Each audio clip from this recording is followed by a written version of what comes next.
In this video, we're going to take a closer look at two commonly known terms known as inside out and inside in. In this shot, you'll see Federer running around his backhand to hit his forehand cross court in what's called an inside out forehand. Next, in this upcoming shot, we see Federer doing the same maneuver of running around his backhand to hit what is called an inside in shot, or a down the line forehand. So in this video, we're going to concentrate on positioning yourself correctly to hit the inside in forehand. Look closely at where the bodies are positioned on the court when attempting these two inside in forehands. Federer's ball is out, but Akusa's ball is hit perfectly.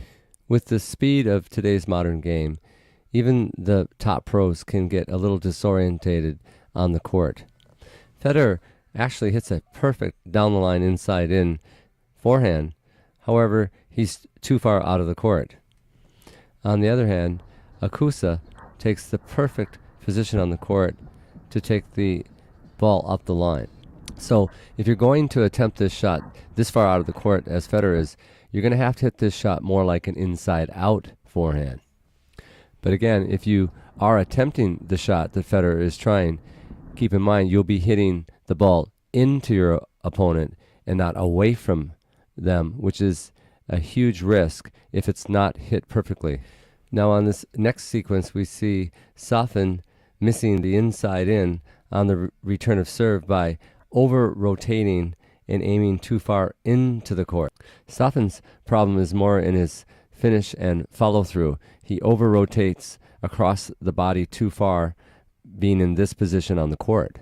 Safin actually strikes the ball perfectly, and if we move him over about 4 or 5 feet, he hits the perfect shot away from his opponent. So the most important thing to realize with the Wardlaw directionals is that you want to be hitting away from your opponent. So the same thing that happened to Federer happens to Ferrer here.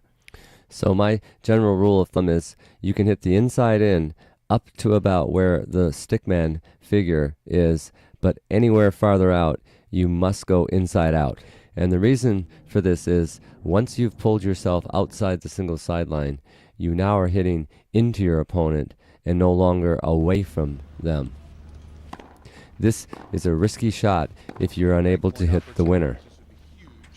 And lastly, I charted a women's professional match between Jankovic and Suarez. And interesting enough, Suarez used the inside-in shot a total of 6 times, and Jankovic did not use it once in a 3-set match. Suarez does lose the match, but she capitalizes on all 6 of her inside-in shots by either hitting winners or forcing errors. The key to this shot is to be able to hold this shot long enough to make your opponent make a commitment either to the inside-out position or the inside-in. Again, it doesn't have to be a winner when the inside-in is hit, but it has to be able to fool your opponent enough to keep them off balance and keep you in control of the point. Again, this shot will require some maneuvering on your part, but it's a very effective way of keeping your opponent guessing.